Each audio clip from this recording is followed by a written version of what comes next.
আলহামদুলিল্লাহ ফি আমানিল্লাহ, আল্লাহ আছেন এবং সরকার যে সুষ্ঠু কাজ করছে এ পর্যন্ত যতগুলি কাজ হয়েছে বিগত দিনের জীবনে হয়েছে নাকি? আল্লাহর উপর ভরসা, সব ধরা পড়বে। এখনো মেইন আসামি বাকিতে সামিরার মা লুসি, হীরা, এরা। বুঝতে পারছেন যে কি বিষয় নিয়ে কথা বলছি বা বলব। তার আগে বলে রাখি যে গত কয়েক বছরে আমরা দেখেছি যে মিডিয়া ট্রায়ালের পাশাপাশি খুবই ভয়ঙ্কর ভাবে প্রকাশিত এবং এটা প্রভাব ছড়িয়েছে, সেটা হচ্ছে সোশ্যাল মিডিয়া এর একটা ট্রায়াল আছে। অর্থাৎ এমন একটা অবস্থায় যে কোনো কিছুতে শুধু একটা হত্যাকাণ্ড, তোকে মিথ্যাকে মানে সত্যের মতো করে অপলাপ তৈরি করে এক ধরনের বিভ্রান্তি তৈরি করা। আমরা এখন পর্যন্ত জানি না যে মূল ঘটনাটা কি। এখন অব্দি জানি যে দীর্ঘ 30 বছর 30 ইয়ার্স, অর্থাৎ 30 বছর আগে যে ছেলেটির জন্ম হয়েছিল সে হয়তো সালমান শাহকে দেখেনি বা সালমান শাহর সাথে কোনো সম্পৃক্ততা নেই, তার 30 বছর হয়ে গেছে, তো মারা গেছে। মানুষটির মৃত্যুর রহস্য আজ অব্দি আমরা জানতে পারি। সালমান শাহর সময়কার বা সালমান শাহকে স্মরণে আমার ব্যক্তিগতভাবে বেশ কিছু কাজ রয়েছে এবং সালমান শাহকে অন্যান্য অনেকের মতোই, অগণিত ভক্তের মতোই আমার একটা মোহের মানে ভালো লাগা। সো আমি আজকে সাদাসিধি কথার কয়েকটা পয়েন্ট আপনাদের সাথে একটু উল্লেখ করতে চাই। সেটা হচ্ছে ডন গ্রেপ্তার হয়েছে, উমরাতে যাচ্ছিলেন, সেখান থেকে তাকে গ্রেপ্তার করা হয়, তার জবানবন্দি নেওয়া হয়েছে, শোনা গেল। এবং আমার প্রসঙ্গ একটাই যে এই যে সালমান শাহর মা বললেন যে এখনো মূল আসামি ধরা হয়নি, এটা তো খুবই প্রাসঙ্গিক একটা কৌতূহল জাগে যে এই সময়ে সামিরা কিন্তু তার বাসায় নাই এবং সে কোথায় আছে তা কেউ জানে। শাবনূর দেশের বাইরে, শাবনূর, সামিরা এই দুটি নাম এবং পাশাপাশি ডন এই তিনটি নাম খুব আমরা শুনে এসেছি গত অনেকগুলো বছর। ঘটনাটি বিচারাধীন, তাই এইগুলো নিয়ে এই যে আমরা নানা রকম মুখরোচক, নাজিম জয়ের ইন্টারভিউতে বলেছে না ভাই বোনের মতো আমরা ছিলাম, সেটা নিয়ে আমি একটা পাল্টা প্রশ্ন করেছিলাম, জানতে চেয়েছিলাম, শাবনূরকেও জানতে চেয়েছিলাম যে ভাই বোনের মতো কেন তাদের না।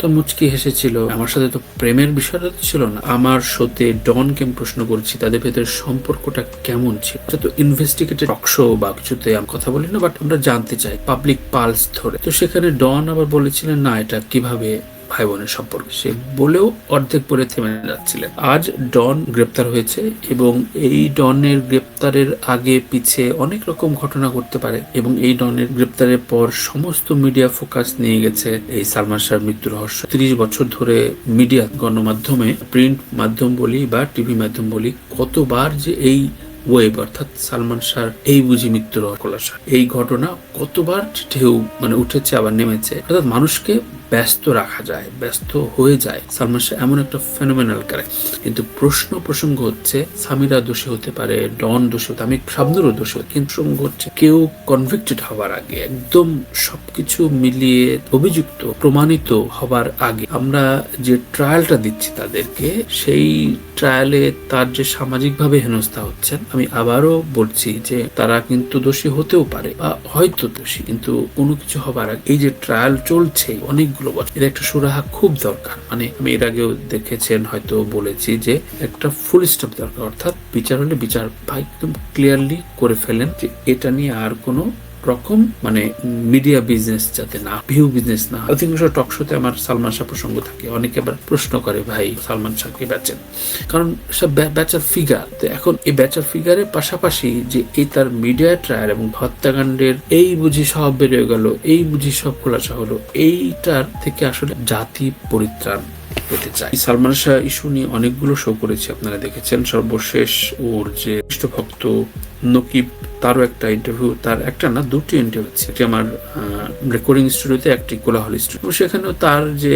মুভমেন্ট, সালমান শাহর বিচার প্রক্রিয়ার বিষয়গুলো নিয়ে জানতে চেয়েছি। তো প্রশ্ন উত্তরে মূলত এই জানি বা জানানোটাই হয়। সে যখন যা বলে, আমার মনে হয় যে সারে নাজিম জয়, শাবনূর ইন্টারভিউ করেছে, সামিরা ইন্টারভিউ করেছে, ডন রয়েছে এবং এই তিনজনের নাম বারবার এসছে এবং প্রত্যেক ক্ষেত্রে কিন্তু জয়কে দেখেছি যে সালমান শাহর মৃত্যু রহস্য নিয়ে বেশ সরাসরি প্রশ্ন করেছে।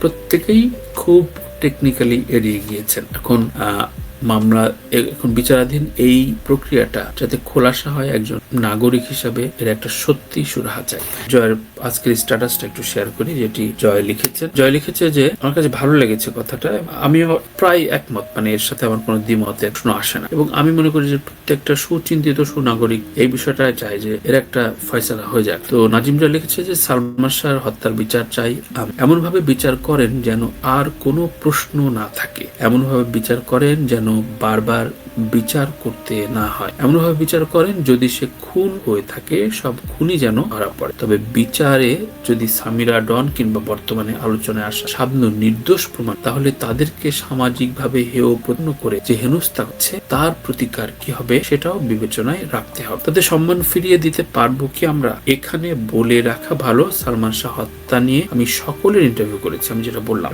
আমার কথায় পরিষ্কার ফুটে উঠেছিল এটি হত্যা হতেও পারে, কারণ আমি প্রিয় নায়ককে ভালোবাসি ঠিক আপনারা যেভাবে বাসেন। সে কথা সত্যি কিনা আমার টকশো গুলো দেখলেই বুঝবেন। আজকে আমি অত্যন্ত জনপ্রিয় একটি পোস্ট দিতে পারতাম। আমার মনে হয় যে জনপ্রিয় পোস্ট বলতে খুবই সন্দেহ জায়গা নিয়ে, মানে যারা যারা বিভিন্ন রকম কন্টেন্ট প্রকাশ করছেন যে সামিরা কেন বাইরে, আচ্ছা জানা যায় কেন ডন এলো না, এগুলো অবশ্যই অনেক রকম এভিডেন্স তৈরি করে, কিন্তু এটার প্রেক্ষিতে মানে হইতেও পারে এটা এই দেখছেন যে ডন জানা যায় আসলো না, ডন বগুড়ায় থাকলে ও জানা যায় আসতে পারলো না, কিংবা সামিরা চলে গেল কেন, সামিরাকে পাওয়া যাচ্ছে, শাবনূর কেন বললো তাদের সাথে কোন রকম প্রেমের সঙ্গে, এইসব বিষয় মুখরোচক বিষয়গুলো নিয়ে আমি একটা ফয়সালা দিয়ে দিতে পারি, এবং সেটাই আসলে সোশ্যাল মিডিয়ার ট্রায়াল, এবং সেটাই খুব স্পষ্টভাবে বলেছে জয় নিজেও। সবার কথাই ভাবতে হবে, সবাই মানুষ, এর ভেতরে অপরাধীকে আলাদা করতে হবে। আমি আপনাকে দেখতে পারি না তার মানে আপনি খুনি, এটা সঠিক নয়। প্রকৃত খুনির চেহারা